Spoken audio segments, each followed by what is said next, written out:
Bonjour, bonsoir les amis et bienvenue sur un nouvel épisode de Beyond the Hoops. Aujourd'hui, on va vous parler de la série entre OKC et Denver. Mais avant qu'on démarre, pour tous ceux qui veulent nous soutenir, un petit like sur Spotify, Deezer, YouTube, un petit commentaire pour les référencements et bienvenue sur le podcast de Q-Basket.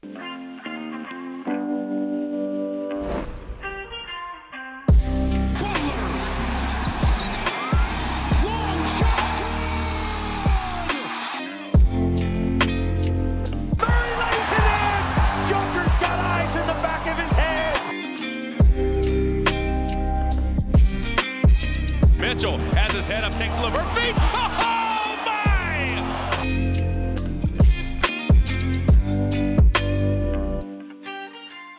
Alors, on vous avait fait une grosse preview de la série entre OKC et Denver et comme pour beaucoup, c'était une des séries qu'on attendait le plus. Avant tout parce que, enfin je sais pas si c'est avant tout, mais évidemment parce qu'elle vient se voir confronter deux des MVP, mais deux des potentiels MVP, mais aussi et surtout parce qu'on est sur deux des équipes que probablement les gens ont le plus suivi en fait depuis 2-3 ans entre OKC et Denver. Et l'idée c'était quand même de pouvoir vous proposer un petit podcast à mi-série, et on est peut-être effectivement à mi-série, pour qu'on puisse regarder un peu tout ce qui se passe. Alors, lors de la preview, il n'était pas là, mais généralement, quand on parle de Denver, il n'est pas très loin. Et donc, évidemment, on est avec Jérém. Salut Jérém, comment ça va ? Bah écoute, ça va. Je m'attendais pas à ce que Denver soit encore dans la série à ce moment-là. Heureusement que j'ai pas fait la preview parce que moi j'étais prêt à dire 4-0, donc assez content. Ça donne vraiment un truc assez cool, même si la première mi-temps hier était quand même assez dégueulasse. Et c'est quoi ce bordel là ? Comment ça se fait que vous êtes dans la série ? Franchement, ça n'a aucun sens, hein. Enfin, on va en parler dans le détail, mais ça n'a aucun putain de sens, hein. Là, c'est vraiment de la survie. C'est Ouais. vraiment, je trouve que c'est ça quoi. C'est vraiment de la survie. Je suis d'accord parce qu'il y a vraiment un truc, genre vous restez dans les matchs, mais à l'arrache de l'arrache. Genre en fait, vous retrouvez à être tout le temps à -10, -6, -10. Et il y a un truc qui fait que c'est jamais -15, -20. Et c'est ça qui vous sauve, mais tu sais pas trop d'où ça sort, quoi. C'est un peu abusé quand même. T'as l'impression qu'il y a toujours un joueur qui va faire le play dont tu as besoin. Il y a Aaron Gordon dont tout le monde parle, mais c'est vrai que enfin, même les autres, genre Christian Brown, en vrai, il est exceptionnel, hein, hier soir. C'est un vrai moteur, quoi. Donc ouais, t'arrives à être là, et en plus, on va en parler, mais avec un Nikola Jokic qui fait probablement sa pire série en carrière, c'est sa série la plus dure. Je pense qu'il a jamais eu une défense comme ça en face, et pour autant, tu es là, et c'est assez inattendu, ouais. Ouais, et c'est vrai que ce play dont t'attends, il vient souvent du même joueur quand même. Il vient quand même super souvent d'Aaron Gordon, qui est juste fabuleux dans cette série. Allez, on va pas faire l'introduction plus longue. Vous connaissez le principe du podcast et notamment des débriefs là, de ces séries. L'idée, c'est toujours la même chose. On va faire un ping-pong avec Jérém. Chacun à notre tour, on va dire les points qui nous marquent dans cette série. Alors, probablement que le point va un peu plus concerner les deux derniers matchs, mais on va pas se priver de parler des 4 matchs dans leur ensemble. Le but, c'est aussi de voir la dynamique et de regarder un peu ce qui pourrait se passer pour la suite. Mais enfin, moi, je comprends.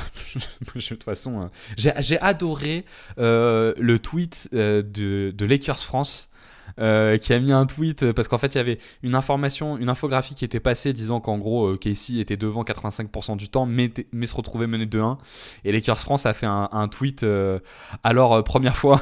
C'était vraiment très très drôle et très très vrai pour le coup.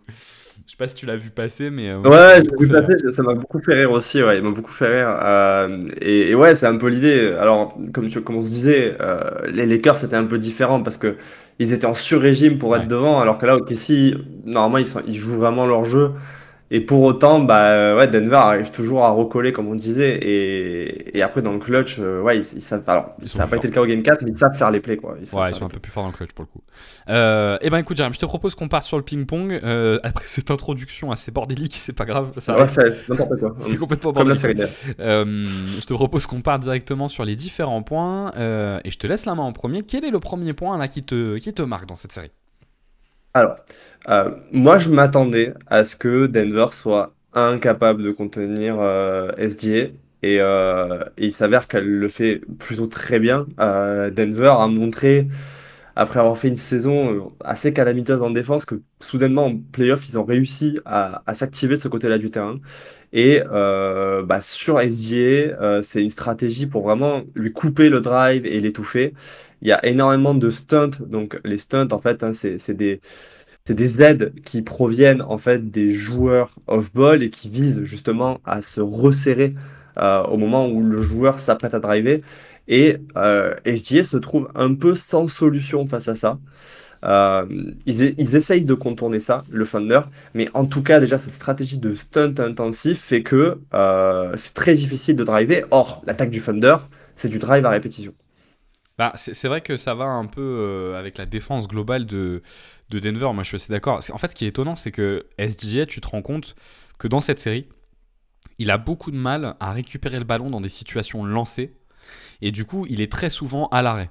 Et comme il est très souvent à l'arrêt, il doit commencer une première série de dribbles pour faire un écart, ce qui laisse le temps à la défense de Denver de se structurer et donc de mettre en place les stunts. Et je trouve que c'est un élément sur lequel SGA a beaucoup de mal, mais effectivement, en fait, c'est un peu une combinaison d'éléments. Il y a ce truc du fait qu'il a du mal à avoir la balle dans des situations dynamiques, donc il doit faire l'écart. Il y a aussi un truc qui est que il arrive souvent à récupérer Murray, mais Murray défend plutôt bien, notamment dans les fins de match. Il défend plutôt bien, c'est-à-dire qu'il arrive au moins à faire en sorte de provoquer la décélération chez SGA pour pas qu'il arrive pleine balle, parce que s'il arrive pleine balle, le stunt, ça va vite être une faute en fait. Et donc ça, il le fait plutôt très bien. Et en plus, effectivement, se rajoute à ça le fait que Denver fait des super stunts.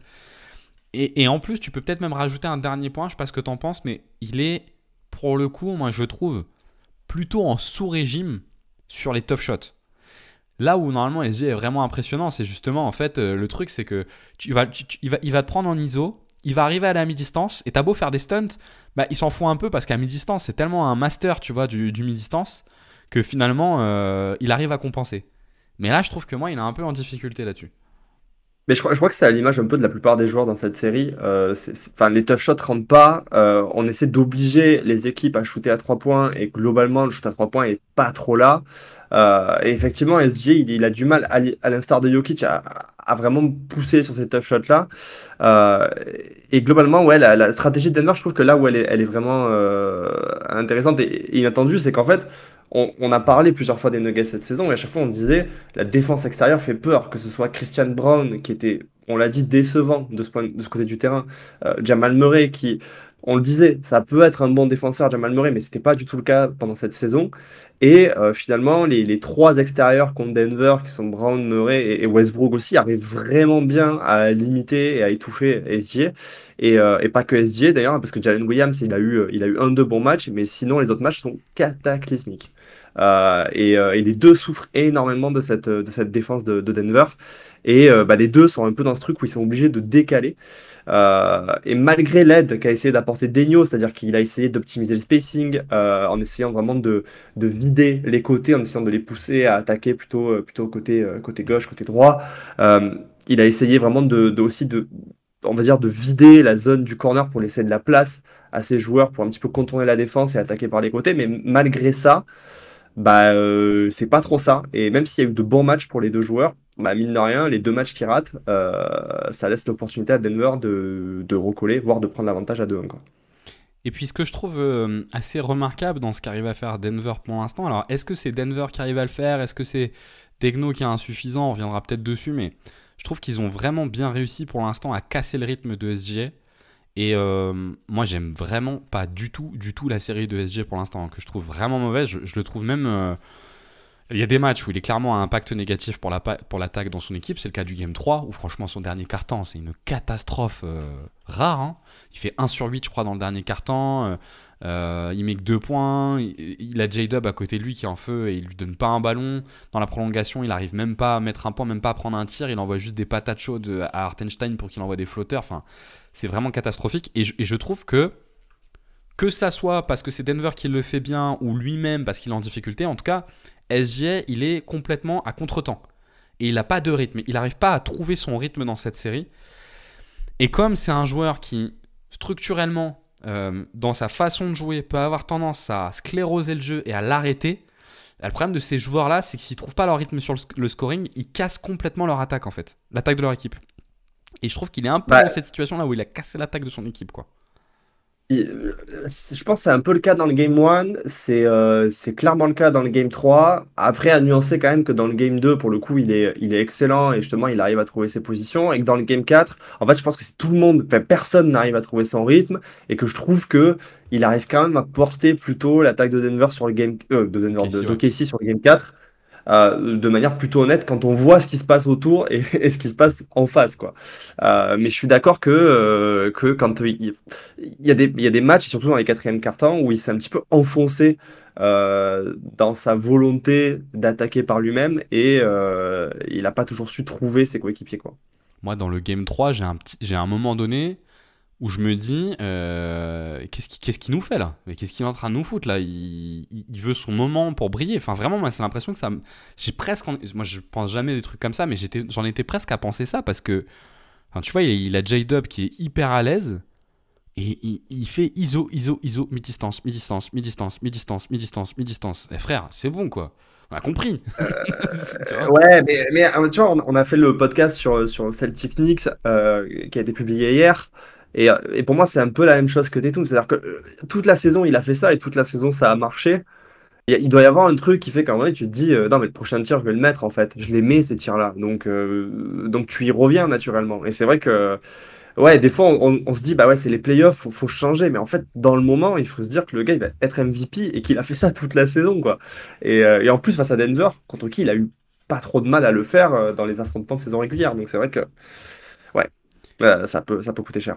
Et du coup, ça pose un peu la question de ce que Degno fait là-dedans, parce que le joueur ait des difficultés, ça peut arriver. La question, c'est la réponse que fait le coach. Et moi, ça me permet de transitionner vers un des points que je m'étais noté, qui va parfaitement dans le prolongement de ce que fait Denver en défense, c'est la zone de Denver. Et je trouve que c'est important de parler quand même de l'utilisation de la zone. D'ailleurs, je serais curieux de savoir, je vais développer, mais est-ce que Mike Malone, il utilisait autant la zone? Non. Non, pas du tout, c'est une nouveauté là pour le coup qu'on a, parce qu'on l'a beaucoup vu aussi contre les Clippers quand même, la zone. Ouais. Je pense qu'on l'a un peu vu, mais par micro-séquence, tu vois, l'année dernière en playoff. Ouais. Mais l'utilisation extensive qu'on a là de la part de David Edelman, clairement, ça n'a jamais été dans le panier de Denver, quoi, dans le sac de Denver. C'est une nouveauté, ouais. Alors, on a vu, globalement, sur la série, ils font surtout de la 3-2. Donc, c'est 3 défenseurs devant, 2 derrière. Hier, on les a vus faire un peu de la 2-3. Donc, 2 défenseurs devant, 3 derrière. Ou de la 2-1-2, peu importe. Juste juste pour vous donner 2-3 points de repère. Quand vous faites de la 3-2, généralement, c'est que vous avez envie de bloquer le drive. Vous mettez un mur en fait devant le driver de l'axe et en fait les stunts sont encore plus simples et ça bloque complètement le drive. Le problème de la 3-2, c'est que les intérieurs doivent osciller entre prendre le poste haut et prendre le corner à 3 points et que souvent c'est des courses très longues et donc ça peut vite avoir tendance à ouvrir beaucoup de tirs ouverts dans le corner. La 2-3, la logique est un peu différente. Sur la 2-3, le tir que vous ouvrez, c'est plutôt le tir à 45. Vous bloquez très très bien les corners. Et par contre, vous êtes plus fragile sur le drive, mais vous êtes normalement très bon dans la protection de la raquette parce que vous avez un tronc qui est en permanence là dans la protection de la raquette. Et c'est ce que vous voyez énormément en Euroleague, ce que vous voyez beaucoup en NCAA. Quand il y a des très très grands joueurs de 15 qui ne bougent pas, on fait de la 2-3 pour le conserver dans la raquette. Bon, une fois que j'ai dit ça, on voit donc Denver utiliser beaucoup la 3-2. Clairement, je pense que le but, c'est de faciliter les stunts et de supprimer le drive. Et moi, je trouve que la réponse de Degno, elle me plaît pas beaucoup. Elle me plaît pas beaucoup parce que il a tenté 2 types de réponses. Une première, ça a été, on l'a vu notamment hier contre la 2-3, c'est de faire rentrer un shooter, de le mettre à 45 et de shooter à 3 points. Tu sais, on l'a vu sur une séquence avec Isaiah Joe en sortie de temps mort là. Mm. Et t'as envie de lui dire, frère, c'est bon quoi. Si ta sortie de temps mort, c'est vraiment une passe, un tir à 45, qui évidemment rentre pas, un tir à 45, c'est quand même vraiment light. Il en a une deuxième qui tente, c'est de renforcer un peu la relation entre Chet et Hartenstein. Donc en fait, de trouver Hartenstein poste haut, qui trouve Chet un peu sur de la hauteur. Bon, ça marche un peu mieux. Mais je trouve qu'il ose pas y aller à fond en fait sur ce truc-là parce que je pense qu'on dirait qu'il a peur en fait d'enlever les ballons des mains de Shai et de J-Dub. Et en tout cas, c'est bien joué de la part de Denver. En gros, Denver ouvre une possibilité qui est fonctionnelle pour l'attaque, mais en gros, il l'ouvre sur un truc que l'attaque a pas envie de faire. Donc forcément, c'est bien joué. Mais il pourrait presque aller un peu plus, tu vois. Et puis dans cette seconde option, il y a un peu un côté où tu te dis, quand ça passe, tu prends la défense un peu à défaut mais tu te dis que c'est quand même utiliser la ligne de fond pour piéger l'adversaire, et ça, normalement, ça passe quelques fois, mais tu peux pas non plus Oui, c'est faire, vrai. tu vois, ce play-là à répétition, parce qu'à un moment donné, justement, la défense, elle va se dire, ok, tu l'as fait 2 fois, je vais pas te le laisser une troisième fois, et donc c'est vrai que tu t'en remets plus facilement à l'option 1 qui essaie de décaler le shooter à 45, et là-dessus, bah, après, c'est un peu de malchance, c'est que hier, tu tombes dans une soirée où personne n'arrive à rentrer ses tirs. Néanmoins, les moments où tu arrives à trouver un peu des meilleures rotations, c'est ça qui t'a permis non seulement de recoller, mais aussi de prendre l'avantage côté OKC. Mais c'est vrai que là-dessus, c'est un peu compliqué, je pense, pour les deux coachs, parce que tu as une série où l'adresse, elle est moyennement là, et hier, on était sur un truc, c'était cataclysmique. Les deux équipes shootent à 25% à 3 points. Donc forcément compliqué de sanctionner alors que les deux équipes font tout pour priver l'accès au cercle. Les deux équipes shootent à 25% en 3 points alors qu'elles shootent en fréquence à 15% au cercle, les deux hier soir. Donc ça montre à peu près à quel point tu es bloqué schématiquement et soit tu t'en remets à des mid-range, c'est ce qu'a fait Denver, soit tu vraiment allumes le tir à 3 points comme l'a fait OKC. Et dans les deux cas, ça marchait moyennement quoi. Bah, d'autant que OKC n'a pas. Denver l'a un peu avec Jokic, mais OKC n'a pas ce joueur qui est capable de forcer le tir dans la raquette. Et tu vois, c'est vrai que c'est une question, tu vois, que moi je me pose sur ces playoffs. Je me demande de plus en plus, là on a ces équipes qui arrivent bien à supprimer le drive. Quelle est la valeur en fait de ces mecs qui arrivent à forcer le tir dans la raquette? Et parfois même si c'est pas du tout des bons shooters, tu vois. Parce que, tu vois, je me rappelle de séquences avec Giannis. Giannis, il est capable de le faire. On a eu LeBron James, version Miami, qui n'était pas très à l'aise sur le shoot, mais qui était capable de le faire, tu vois. T'as des joueurs qui sont capables de le faire. Et c'est vrai qu'aujourd'hui, les équipes, elles se sont tellement construites autour du spacing extérieur qu'elles ont supprimé un petit peu, tu vois, ces joueurs-là qui sont capables de forcer l'intérieur. Je pense aux Cavs, même s'ils ont Mitchell qui peut un peu le faire. Je pense à Boston. Je pense à OKC, tu vois. Les trois grosses équipes de la NBA, bah, toutes les trois, elles n'ont pas vraiment ce joueur-là. Bon, les Cavs, j'abuse un peu parce qu'il y a quand même Donovan Mitchell qui peut le faire, mais ces trois équipes-là, elles n'ont pas ça, tu vois. Et moi, je trouve que ça me pose un peu question parce que ce qu'on voit, ce qu'on voit, c'est assez hallucinant. C'est le nombre de flotteurs qu'envoie OKC. C'est un truc de malade. Ils font tous qu'envoyer des short mid. Hein. Ils envoient tous des short mid. Short mid, short mid, short mid, short mid. Donc ça me Ouais, pose question, mais tu en vois. fait, moi j'ai l'impression que là, le problème, c'est pas forcément que les joueurs, c'est que schématiquement, j'ai l'impression qu'on entre dans une période où les équipes, elles arrivent tellement bien à verrouiller l'accès au cercle, en playoff notamment, que même des joueurs qui sont compétents dans le registre n'y arrivent pas. Parce que Jokic, tu dis, c'est un exemple de joueur qui y arrive, dans cette série, il n'y arrive C'est pas vrai. du tout. C'est vrai. Et tu vois, par exemple, tu parles de Donovan Mitchell, enfin, Donovan Mitchell joue contre Indiana, j'imagine pas Donovan Mitchell dans cette série Ouais. avoir, avoir une réussite élevée parce que ça me paraît impossible en fait. Les défenseurs sont trop forts et schématiquement les aides sont trop bien timées quoi. Donc c'est vrai que à moins d'avoir vraiment un monstre physique type LeBron James dans son prime, tu te dis bah, peut-être qu'il y arriverait, mais même lui en fait là-dedans, je pense que son adresse serait peut-être 10-13% en dessous de ce qu'il fait en saison régulière quoi. Bah, d'autant qu'en plus, les équipes, elles se sont surarmées de défenseurs extérieurs qui sont tellement longs que ça facilite Ouais. les stunts à mort de repartir sur l'extérieur. Alors c'est un peu caricatural. Franchement, ces playoffs, ils ont moi, je suis pas du tout d'accord avec le discours qui est de dire que toutes les équipes jouent pareil. Sur ces playoffs, les matchs se ressemblent un peu quand même à certains moments. Notamment, c'est pas tant les attaques qui se ressemblent, c'est les défenses qui se ressemblent, moi je trouve. Et ça provoque du coup en réaction des attaques qui se ressemblent un peu. Degno a essayé un truc quand même à un moment donné. J'aimerais bien le revoir faire ça. Il a essayé 2 possessions, il a vite arrêté. Il a essayé de mettre Shai poste haut. On l'a vu 2 possessions le faire, où Shai partait du poste bas et les postes hauts. Il n'a pas de repère, donc ça n'a pas marché, mais je trouvais ça intéressant parce que là, pour le coup, il a tellement l'arme du shoot à mi-distance, s'il se retrouve au niveau des lancers francs, que tu es bien obligé de monter. Et derrière, il doit être capable de playmake. On se rappelle d'une équipe qui avait fait ça pour battre la zone. Je sais pas si tu te rappelles, mais c'était les Lakers dans la bulle, qui avaient battu la zone de Miami, qui avaient fait sauter la zone de Miami comme ça. C'est qu'ils avaient accepté de faire en sorte que LeBron ne soit plus le premier porteur de balle. Et il avait fait jouer en poste 4 et c'était Rondo qui était passé porteur de balle et LeBron avait vite fait sauter la zone en jouant poste haut. Mais je me dis, Degno, peut-être qu'il pourrait aller un peu plus loin là-dedans parce que pour le coup, il a des Kayson Wallace, il a des Caruso, tu vois, qui peuvent monter un peu la balle. Mais ça demande de faire jouer Shai un peu différemment, quoi. Ok, alors je t'avoue que j'ai aucun souvenir de ces deux Ça actions a dont joué tu deux postes, parles. hein. Ça a vraiment joué deux postes, Ouais, je l'ai pas du tout. pour le coup. Donc voilà, sur ce côté-là du terrain, est-ce que toi, tu as d'autres trucs à dire sur cette partie-là du terrain? Moi, j'ai un truc, mais qui mélange un peu les deux côtés. Sur la partie Hmm, OKC attaque et Denver défend. non, moi j'ai appris j'aurais plus côté défense sur la défense d'OKC, mais Ouais, si moi tu veux, aussi. vas-y. Alors, je suis plus aussi de l'autre côté. J'ai peut-être un dernier truc, c'est que je trouve que Jokic fait une très bonne série défensive. Je le Ouais. trouve très bon. Je le trouve capable de s'ajuster à plusieurs types de schémas différents. Et il est quand même une part importante dans cette capacité qu'ils ont à bloquer la raquette. Et en fait, ce que fait plutôt bien Adelman, c'est qu'il a diminué, il a réduit presque à néant le nombre de pics défensifs que peut jouer Jokic. Et en fait, il est très très peu impliqué dans des systèmes, dans des séries de défense de pics. Et en fait, comme c'est surtout là-dessus qu'il est vraiment pas bon, et ben du coup, ce truc-là, on le voit moins. Et il est plutôt positif, je trouve, en défense dans cette série, pour le coup.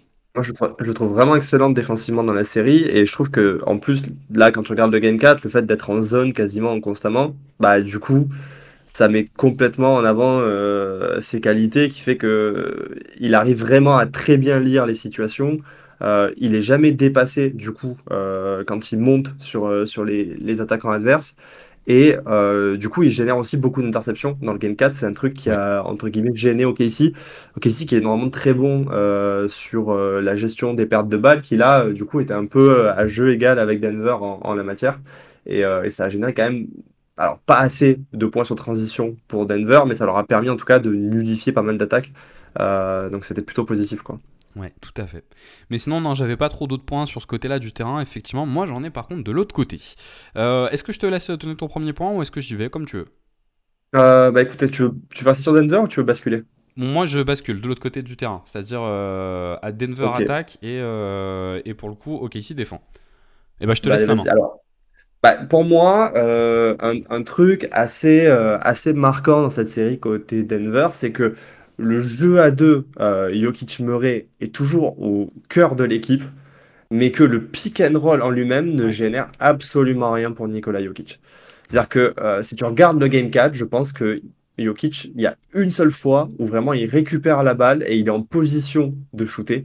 Donc d'un côté, ça met un peu en avant la défense d'OKC, mais je trouve que c'est un vrai problème pour Denver. Non mais ouais, c'est un vrai problème pour Denver ce truc parce que du coup, cette relation est cassée et qu'ils s'en remettent finalement à du jeu au poste pour Nikola Jokic, sauf qu'il n'arrive pas à trouver des positions poste bas parce que la défense fait un travail exceptionnel en fait pour le pousser poste haut.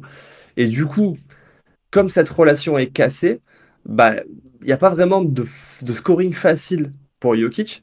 Et du coup, l'attaque de Denver est extrêmement décentralisée, je trouve, et ne ressemble pas en fait à l'attaque de Denver qui est censée fonctionner et être un peu imparable, quoi. Je pense qu'il y a un élément qu'il faut quand même qu'on donne, effectivement, c'est à quel point la défense d'OKC est exceptionnelle. Exceptionnelle, moi je trouve, sur cette série, c'est-à-dire qu'ils ont complètement grippé le jeu de Denver. Denver est quand même une équipe qui a demi-terrain, l'un des meilleurs jeux, tu vois, des 5 dernières années, quoi. Enfin, ils ont fait quand même leur titre Mm. là-dessus, ils ont fait leur jeu là-dessus. Et OKC a réussi à complètement gripper ce jeu-là et à forcer Denver à jouer différemment. Et moi, je suis parti plutôt de cet angle-là pour essayer de comprendre la relation Murray-Jokic et je te fais un peu mon déroulé. Pour moi, en fait, tout part de la défense d'OKC sur Jokic. En fait, la raquette, tu l'as dit, elle lui est complètement bouchée. Pourquoi elle lui est bouchée? Parce qu'en fait, Holmgren, Hartenstein et Jalen Williams, qui donnent des très bonnes minutes en défense sur lui, le défendent super bien. Dès qu'il a l'avantage de puissance, et en fait, il l'a que sur Holmgren et Hartenstein, il l'a pas sur Jalen Williams, ce qui est étonnant, hein, mais il l'a pas vraiment sur Jalen Williams, ils font tout de suite de la prise à deux pour lui bloquer. Et le truc, c'est qu'ils ont des extérieurs qui sont tellement bons dans la lecture que dès qu'il prend une prise à deux, Jokic, il doit faire une passe. Et moi, j'ai l'impression, tu vois, dans le match 3, c'était flagrant, que t'as une fois sur deux où il y a interception. Où il y a interception de Caruso ou de Kayson Wallace. Et que du coup, derrière, t'es comme un con. Et en plus, ça donne une contre-attaque. Ça ajoute à ça, même sur du post-up un peu à l'arrêt, tu sais, quand ils essayent de jouer du Jokic playmaker où Jokic est plus au poste, mais il enfonce pas vraiment. En fait, ils sont tellement longs, tellement rapides pour surgir sur les passes et aussi intelligents dans les lectures que je trouve même, c'est la première série que je vois où Jokic n'arrive pas à manipuler la défense. Il n'arrive pas à faire de manipulation de défense. Et donc, ces deux principaux atouts qu'il a, à savoir le scoring en étant plus puissant, ou derrière qui en tout cas va générer de la passe, ou alors recevoir la balle sur le pic et faire de la manipulation de défense, pour la première fois de sa carrière, il les a pas. Il les a pas. Et ce Ouais. que je trouve intéressant, c'est que le contre-move que fait Denver, ils font un contre-move, c'est Jokic joue énormément au large, il joue presque comme un spot-up shooter à 3 points, et t'as beaucoup plus de Jamal Murray. Et moi je trouve que c'est pour ça Ouais. aussi qu'on voit autant de Jamal Murray, tu vois. Clairement. Alors, ouais, schématiquement, pour compléter aussi, c'est que en fait, ils sont surarmés. C'est-à-dire qu'ils ont la possibilité de le gêner via du roaming, c'est-à-dire qu'ils ont à la fois la capacité, quand ils ont deux intérieurs, à avoir un intérieur dessus, Oui. ou un ailier très grand, très costaud, qui va arriver le gêner, et derrière à avoir du Chet Holmgren ou du Isaiah Hartenstein pour l'emmerder. Mais en plus, il y a ces aides de ces grands arrières, de ces ailiers, qui sont, je trouve, là où elles sont très difficiles pour lui. C'est contrairement à d'autres séries où finalement, tu arrivais un peu à repérer un schéma dans la manière dont ces aides allaient arriver. Chez OKC, le problème, c'est que des fois, elles arrivent côté faible, des fois, elles arrivent côté fort, des fois, il y a deux ou trois joueurs qui s'y mettent, ça change tout le temps. Ils sont hyper bien coordonnés. Et du coup, je pense que Jokic, contrairement à d'habitude, où au fur et à mesure de la série, il est de plus en plus performant parce qu'il lit de mieux en mieux la défense adverse, bah là, en fait, c'est compliqué parce qu'il n'y a pas une vraie répétition de ce à quoi il fait face. Et c'est trop dur, en fait. Je pense que ça va être, à la fin de la série, sa plus mauvaise série en carrière. Et c'est pas parce que Jokic joue mal, c'est juste parce que la défense de Casey est absolument exceptionnelle. Et du coup, je suis d'accord, ils s'en remettent beaucoup à Jamal Murray. Jamal Murray, qui je trouve fait un très bon travail parce que il est lui aussi énormément pressé et qu'il est, je trouve, très patient dans la série. C'est-à-dire qu'il n'hésite pas à revenir deux fois, à reprendre le pic deux, trois fois avant d'attaquer. Et il perd pas la balle, alors que, franchement, face à cette défense, c'est pas évident de pas faire de turnover à répétition, quoi. Ouais, et je trouve ça vraiment intéressant le fait que en fait ça marche tellement bien ce que fait OKC que Game 3 et Game... En fait j'ai l'impression que c'est surtout après le Game 3 où ils se sont fait traumatiser Denver sur les pertes de balles où ça arrivait tout le temps. Et Game 4 ils sont partis sur un truc vraiment, allez ok, bon bah d'accord, bon bah le Jokic game marche pas vraiment. Là ça a l'air parti pour... Ils ont trop bien compris comment le faire dysfonctionner. Et ben du coup on va tout mettre sur la défense. Et d'ailleurs Jokic est beaucoup plus investi sur la défense. Moi je trouvais que match 4 il a encore monté d'un gamme en défense. Et ils font confiance à Jamal Murray. Et ce que je trouve cool, c'est que en plus, ça te donne l'impression que tout ça est né dans le game 1, quoi. Parce que dans le game 1, ils ont été beaucoup moins agressifs sur Jokic. Ils ont plutôt été dans une logique de se dire, on le coupe des autres et on lui laisse un peu de place. Et ils ont été face au fait qu'ils sont trop légers, à proprement parler du terme. C'est-à-dire que leurs intérieurs sont trop légers et à chaque fois, Jokic les enfonçait. Et il met quoi? Il met 42 points, il prend 20 rebonds, c'est ça, ou 22 Je crois que rebonds. c'est 40, ouais, 40-22, ouais, c'est un Et truc de derrière, dingue, ils ont quoi. dit ok, on va pas faire comme ça. On va laisser tomber. Non. On va faire en fait comme a fait tout le monde cette saison quand ils ont réussi à bloquer Jokic. On va pas s'inventer une vie. Ça va quoi, mettre 3 joueurs sur lui. Sauf qu'en plus, nous, il se trouve qu'on a des lectures de dingo. Donc en plus, on va peut-être y arriver à le faire encore mieux que les autres. Et effectivement, C'est ils le ça. font encore mieux que les autres. Puis les close-out, on va les faire, donc Ouais. il n'y a pas trop de soucis. Et Denver, ça les rend extrêmement dépendants, du coup, on va dire, du supporting cast, qui est très réduit d'ailleurs, hein, parce que Peyton Watson joue 7 à 12 minutes par match. On a vu un peu de DeAndre, catastrophique. On a vu un peu de Julian Strover 3-4 minutes. Mais du coup, il joue vraiment avec 6 joueurs qui ont plus de 20 minutes. Et les autres ont tous plus de 40 dans le 5 de départ. Et ils sont très dépendants de la production, du coup, de Russell Westbrook, de Michael Porter Jr., d'Aaron Gordon. Et par exemple, bah, sur le Game 4, on a vu que Porter Jr. était complètement aux abonnés absents et Russell Westbrook aussi. Et du coup, l'attaque de Denver, elle le tient sur un fil, quoi. Et malheureusement, bah, ça a cassé dans le quatrième quart-temps. Ouais, ils mettent aussi bien en évidence quelque chose dont on a parlé toute la saison, mais que les Clippers ont moins réussi à mettre en évidence. C'est à quel point le spacing de Denver, il est éclaté, quoi. Vraiment, t'as des séquences quand même, tu vois, avec Michael Porter et Westbrook et Peyton Watson, et en fait, il est obligé de les envoyer, ces séquences-là.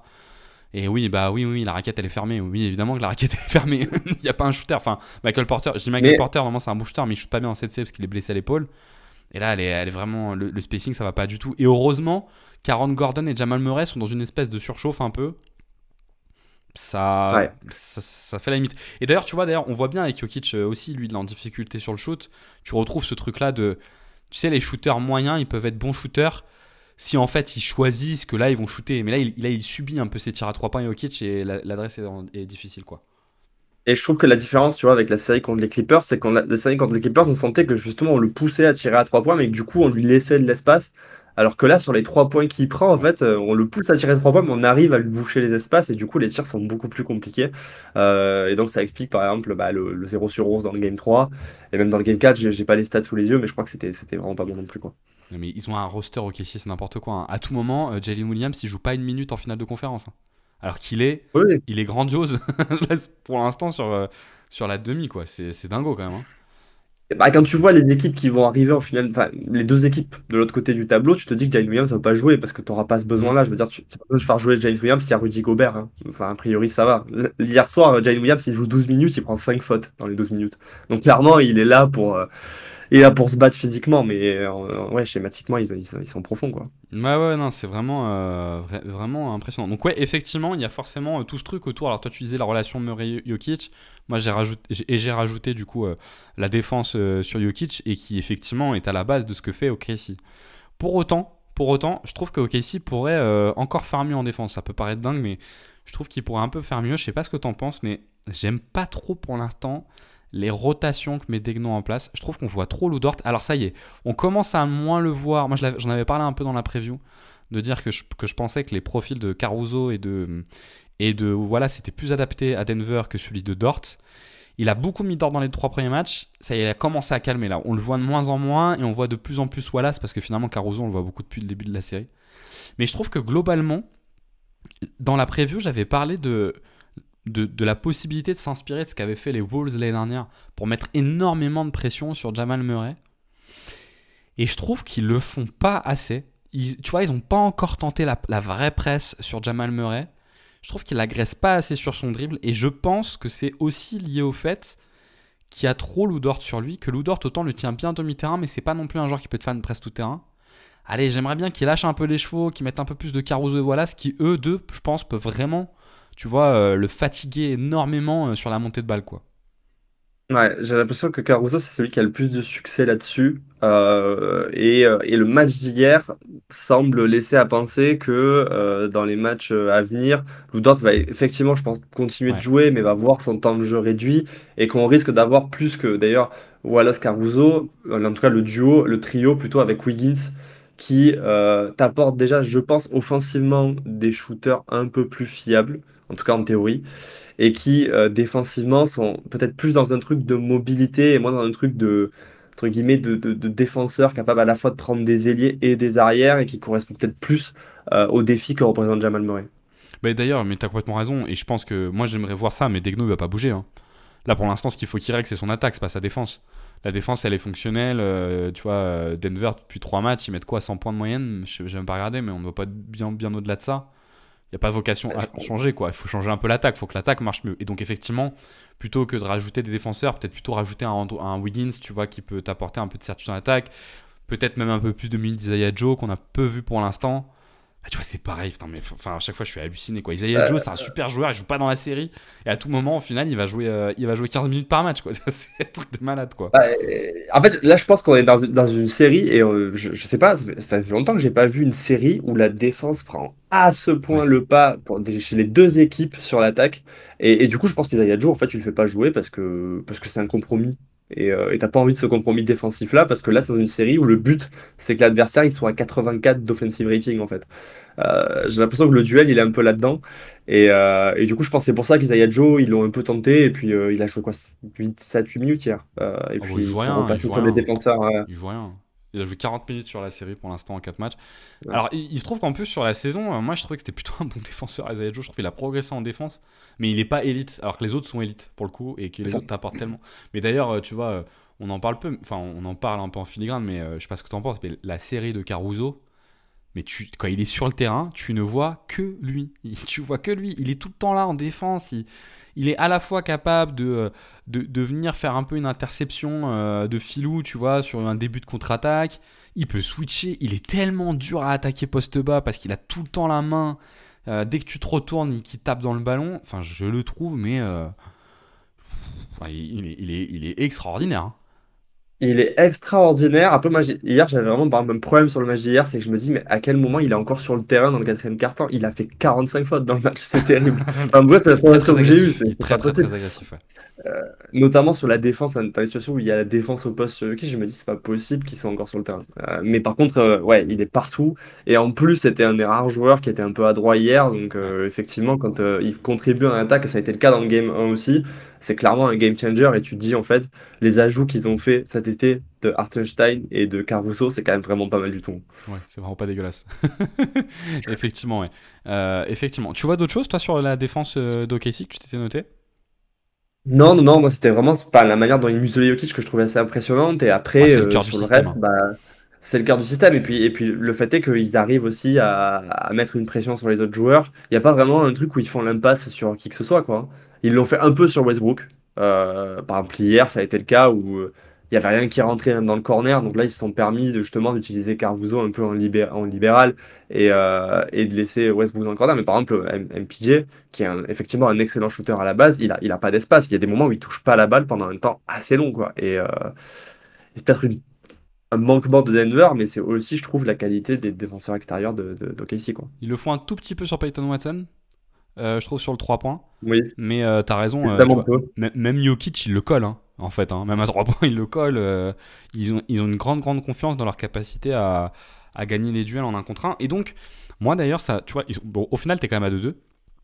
Et je trouve qu'un élément qui est important dans pourquoi on est à 2-2, c'est que moi, je trouve que pour l'instant, Denver, en fait, domine OKC sur tout ce qui est les tough shots, tu vois. En fait, Denver met vraiment beaucoup de shoots difficiles. Jamal Murray, notamment, et Aaron Gordon sont les plus en vue là-dessus. Et ils sont clairement meilleurs pour l'instant que Shai et J-Dub sur ce jeu-là. C'est-à-dire le moment où En fait, ce qu'on voit beaucoup pour l'instant, c'est-à-dire, comme tu l'as dit, on a des défenses qui prennent le pas. Donc, quand le rythme se ralentit, et que tu as des défenses qui prennent le pas, généralement, qu'est-ce qui se passe? Et bah, tu te retrouves à jouer pas mal de jeux d'isolation et ou même de pick and roll, mais en tout cas, tu te retrouves à jouer beaucoup de jeux de tough shot, c'est-à-dire de devoir mettre des tirs difficiles.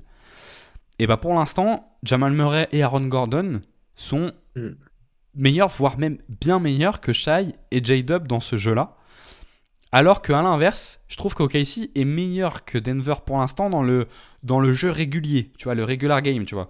Où pour le coup, ils arrivent un peu plus facilement quand même à trouver des shooters et surtout, les shooters sont un peu plus efficaces. Denver met 29,5 points par match en catch and shoot sur la série pour l'instant.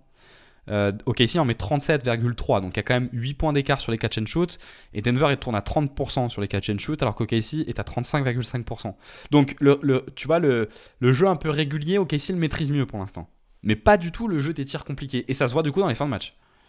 C'est ça. Bah, je pense que c'est d'ailleurs uniquement dans les fins de match que la différence est faite. En fait, c'est une série de runs, en fait, je trouve. Et dans tous les matchs, hormis le Game 2 qui a été là un run de 48 minutes pour OKC, mais c'est une série de runs. Et dans les quatrièmes cartons, on a vu cette faculté-là d'aller mettre des tirs compliqués qui étaient effectivement au-dessus chez Denver. Et bah, là, il faut rendre hommage quand même à Aaron Gordon, dont à la base, c'est pas le jeu, en fait. C'est un joueur Mais qui va prendre des rebonds, il etc. envoie des trucs, Mais c'est là, n'importe quoi. Hein. même hier, dans le Game 4, à la Ouais, toute fin, ouais, n'importe Denver quoi. se retrouve à -3 parce qu'il rentre 2 tirs qui sont absolument improbables, quoi. Ouais. Le dernier qu'il met avec la planche à 3 points, je te dis, ah ouais, Aaron Gordon fait ça cette année, quoi. Et donc ça, c'est aussi une évolution de son jeu et c'est assez formidable, ouais. Ouais, mais alors, je suis d'accord avec toi sur la dimension que c'est un. Enfin, je trouve pas tant. C'est vrai que Denver arrive à avoir des séries par moment, mais je trouve que c'est surtout en fait OKC qui enclenche une série à chaque fois, et Denver arrive à la casser souvent avec un tir difficile, un truc où ils vont chercher beaucoup de lancers francs aussi. En allant chercher des lancers francs, tu vois, un peu à la serpe, ça casse le rythme d'OKC, et en fait, OKC est à ce moment-là genre à 10-12, et là, Denver, doucement, ils arrivent à revenir à 8-7, puis ça repart un peu pour OKC, puis Denver arrive encore à recoller un peu. Ils sont vraiment dans un truc. Ils sont sur un fil, hein, Denver, en fait, en réalité. Hein. Ils sont vraiment sur un fil. Oui. C'est-à-dire qu'à chaque fois, ils sont à deux Mais doigts. la série d'avant aussi, Eh ben oui, ils sont à deux doigts de faire le match 2, en fait, à tous les matchs. Hein. Moi, je trouve. Hein. Hier, c'est il ça. faut quand même un Bah, quart moi, de temps où ils mettent 9 points et il n'y a même pas 10 points d'écart. Hein. moi, je m'attendais à voir genre 3 Game 2 dans la série et un match un peu serré et que ce soit 4-0. Donc effectivement, oui, ils sont jamais loin de ça. Par contre, sur le truc des lancers, en fait, pour moi, c'est pas que la faculté de Denver à aller chercher des lancers, c'est aussi la défense d'OKC qui est tellement C'est vrai. agressive et tellement toujours à la limite que forcément, bah, tu te retrouves régulièrement dans le bonus. Je crois que hier, ils se retrouvent dans le bonus Denver 3 cartons sur 4, quoi. Le seul où ils sont pas, c'est un dernier carton. Donc, Ouais, dans le ouais. deuxième QT d'ailleurs, oh, les refs le donnent sympa le bonus. Hein, parce que alors, les 5 fautes, ils les sifflent en 3 minutes. Tu sais pas pourquoi, d'un coup, ils se mettent à tout siffler. Alors qu'avant, ils sifflent pas du tout. C'est un peu bizarre. Mais par contre, je trouve que. Alors, t'as raison, il y a ça. Mais il y a quand même un bout qui est. Je trouve que Denver est un peu meilleur qu'OKC pour aller forcer le shoot au cercle. Il y a très très peu de flotteurs, hein, dans le jeu de Denver. Jamal Murray fait un peu de mi-distance, mais ils arrivent à aller forcer le tir au cercle et donc aller chercher. Il y a du déchet, mais aller chercher des fautes. OKC, c'est vraiment leur point faible, je trouve. Leur vrai point faible, c'est qu'ils sont pas bons pour aller forcer le tir au cercle. C'est pas leur jeu. Ah, c'est censé l'être, enfin, je trouve, mais oui, je suis d'accord que là, ils n'y arrivent pas, quoi. Bah, c'est censé l'être, Et sauf je pense que que cette zone, saison elle les régulière, ils prennent défraie pas pas des mal, quand zones, même. quoi. Ils se tapent pas des zones et que du coup, Ouais, c'est ça. ils font l'écart. Mais là, ils le font pas à cause de la Non, zone. c'est ça. Et Denver fait bien ce travail. Mais ouais, clairement. Et alors, du coup, moi, j'ai un point qui est un peu lié à cette défense d'OKC. C'est que pour moi, quand même, cet affrontement entre les deux équipes, c'était la force de Denver, c'était techniquement d'être plus puissant physiquement et de se dire, OK, au rebond offensif, on a quelque chose à faire. Parce que normalement, le duo Aaron Gordon, Nikola Jokic et MPJ, qui est quand même un ailier qui fait la taille d'un pivot, normalement te permet d'avoir ce régime-là. Et parce qu'en plus, que ce soit Christian Brown ou Russell Westbrook, c'est des joueurs qui sont quand même tournés vers le rebond offensif. On avait un peu cette idée que d'un côté, tu risquais de perdre la bataille des possessions sur le jeu des pertes de balles, mais tu pouvais la récupérer sur le rebond offensif. Et au final, OKC est très très bon sur le rebond offensif dans la série. Mais surtout, conséquence de la défense d'OKC, en fait, Jokic ne pèse pas sur le rebond offensif. Parce que comme tu disais tout à l'heure, en fait, le parti pris de Denver sur les derniers matchs, c'est de se dire on va faire jouer Jokic au poste haut, parce que de toute façon, poste bas, il n'arrive pas à prendre position. Et du coup, en fait, s'il n'y a plus que Aaron Gordon qui est vraiment très proche du cercle et qui peut jouer ce rôle-là, et on voit par exemple dans le match d'hier que des éléments sur lesquels on imaginait que Denver, en tout cas moi j'imaginais que Denver allait dominer, bah, ils en sont un petit peu privés, et c'est ça aussi peut-être qui leur manque sur le quatrième quart-temps pour aller entre guillemets, se positionner sur des opportunités supplémentaires, quoi. Et c'est d'ailleurs, tu vois, probablement là la clé de la suite de la série pour Denver. C'est, enfin, est-ce qu'ils partent sur ce qu'ils ont fait au match 4, à savoir jouer, comme on l'a dit, avec Jokic un peu à l'extérieur et plus de Jamal Murray, ou est-ce que Adelman trouve une solution pour quand même rapprocher à nouveau Jokic du cercle? Et je pense que, tu vois, s'il y a encore 2 matchs comme le match d'hier, ou même 3, enfin, ça passera pas pour Denver, tu vois. Je pense que si Denver veut que ça passe, il faut qu'il trouve un moyen de rapprocher Jokic du cercle, parce que ça crée quand même, malgré tout, beaucoup de chaos dans la défense d'OKC. Ça crée beaucoup de contraction de la défense, et donc ça crée des opportunités, tu vois. Ouais, je suis d'accord, je suis d'accord. Et c'est vrai que c'est là-dessus aussi, je trouve que la série est hyper indécise, c'est qu'en fait, tu as l'impression que les deux équipes n'ont pas tellement d'options. Elle manque de choix et que du coup, la série est un peu décidée à l'inverse par l'adresse sur le 3 points et sur le mi-distance parce qu'ils ont tellement lock l'accès au cercle qu'en fait, ça devient vraiment une série de variances, quoi. Je pense quand même qu'il y a un truc qui Sauf peut... si tu trouves une. Je pense qu'il y a quand même un truc qui peut faire bouger la série, c'est que pour l'instant, les deux stars sont pas très fortes sur le truc où ils sont plus forts que les joueurs normaux. Les deux stars sont pas hyper bonnes pour l'instant sur les tirs difficiles. Même Jokic, tu vois, je trouve les quelques séquences où il arrive à aller au poste, sur ses fadeaways, ça rentre pas, tu vois. Et on sait que l'un comme l'autre, notamment, j'y crois un peu plus pour Jokic que pour Shai, à un moment donné, ça peut se mettre à rentrer, tu vois, au moins un match. Tu vois, si Jokic se met... Qu'est-ce qui se passe, tu vois, si Jokic il se met à mettre, tu vois, ses fades, et que du coup, ça lui donne un peu plus d'espace, qu'il arrive à aller un peu plus à l'intérieur, bah peut-être que Denver peut en prendre un. Et après, une fois que tu en as gagné 3, bon, le quatrième, ça peut toujours se faire, quoi, tu vois. Oui, oui, mais en fait, les tough shots, c'est de la variance aussi, tu vois. C'est vrai C'est-à-dire que c'est la variance. que oui, Jokic est bon dans ce registre, mais dans ce dont tu parles, c'est un peu ces mid-range, tu Ouais. vois. Et là, oui, je suis d'accord avec toi, il n'y a rien, quoi. Ça veut pas, hein. Les deux derniers matchs, je pense qu'on n'a jamais vu Jokic faire deux matchs comme ça avec une adresse autour des 30-40%. Et puis, tu vois, moi, C'est incroyable. j'ai eu des flashbacks de quelques moments avec les Lakers où, tu vois, t'as le pic Murray-Jokic, où t'es obligé de sortir à 2 sur Murray. Sauf que et Murray il trouve Jokic, sauf que la différence c'est que derrière là, le 2 contre 3, mais ils sont trop forts. Ils sont trop forts. Ils sautent de partout, ils surgissent sur les lignes de passe, c'est un truc de malade quoi. Enfin, leur défense, franchement, elle est à voir quoi. C'est impressionnant. Hein. Parce qu'en plus, ils ont une défense hyper risquée quoi. C'est ça qui est impressionnant, c'est qu'ils font ça avec une défense hyper risquée. Mais ils sont surarmés. Ils sont surarmés. Pour le coup. On se projette sur la suite, on se projette sur la suite de la série. Ouais, vas-y. Bah, c'est quoi toi ton prono sur la suite de la série? J'en ai aucune idée. Euh, En fait, je pense vraiment que c'est la série que j'ai vue où il y a le plus l'impression que c'est une pièce qu'on jette en l'air à chaque action et que tu sais pas trop comment ça va finir. Moi, j'ai l'impression que ça va aller en 7. Ça peut aller en 7. Je trouve qu'il y a le potentiel pour parce que en fait les deux équipes n'arrivent pas à jouer leur jeu offensif et que du coup on s'en remet vraiment comme je disais à des notions de variance et en fait c'est est-ce que tes shooters vont prendre des tirs, tu vois, par exemple pour le côté de Denver, est-ce que Russell Westbrook qui sur la saison tire à 42% dans les corners, il va te refaire des matchs comme le Game 4 où du coup bah, tu joues à 5, ou est-ce qu'il va se remettre à rentrer ces tirs là et dans ce cas-là t'as peut-être une chance, mais en fait les matchs se jouent sur rien hormis le Game 2 et je pense que voilà il y a encore 3 matchs devant nous, quoi. On n'a pas eu la facilité d'en parler, mais enfin, il y a quand même c'est un peu des craquettes au KC quand même. Hein. Ils perdent quand même 2 matchs parce qu'ils se foirent mais complètement dans le money time. Le premier, mais c'est un délire total. Et alors le deuxième, j'en parle même pas. Donc c'est quand Et le même. Game 4 de Denver, Moi, c'est pareil. Enfin, je veux dire, Denver, hier, c'est une catastrophe. Entre la balle qu'ils n'arrivent pas à remettre en jeu, la gestion des possessions à la fin de match. Enfin, elle est horrible, la fin de Ouais, mais match de Denver. Hein. OKC est quand même meilleur sur l'ensemble du match. Ils sont tout le temps devant. Ils sont tout le temps devant. Ah, quasiment. À part un tout petit passage en troisième QT, je crois. Mais ils sont tout le temps Bah, ouais. devant. Oui, il y a un petit passage. Moi, en fait, la raison me dit 4-2 OKC, quoi. Mais de la même façon que la raison me disait 4-1 OKC à la base, quoi. Ou 4-0. Ouais, moi, je disais 80 aussi. Mais Ouais. le truc, c'est que Denver, enfin, OKC, tu vois, ils ont un peu ce truc un peu comme Cleveland dans les Money Time, ils ont l'air un peu flippés, tu vois.